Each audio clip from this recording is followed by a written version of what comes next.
ஒரு அம்மா பையன். பையனுக்கு 5 வயசு ஆகுது. அப்பா என்ன வாங்கிட்டு வந்தார்? அப்பா பிஸ்கட் வாங்கிட்டு வந்தார். 10 வயசு ஆயிடுச்சு. அப்பா என்ன வாங்கிட்டு வந்தார்? அப்பா கூல்ட்ரிங்க்ஸ் வாங்கிட்டு வந்திருக்கார். அதே 12 வயசு. அப்பா என்ன வாங்கிட்டு வந்த?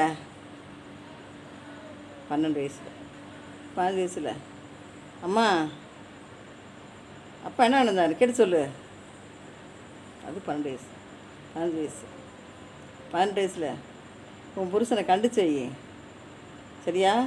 அடுத்த முறை நடந்தால் வீட்டோட வெளியே போ. ஓகேயா? அடுத்து 22 வயசு.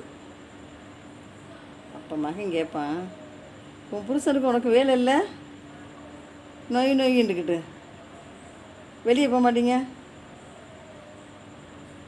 பிள்ளை தகப்பன் தாயை கேட்குற கேள்வி அது. ஓகேயா? சந்திப்போம்.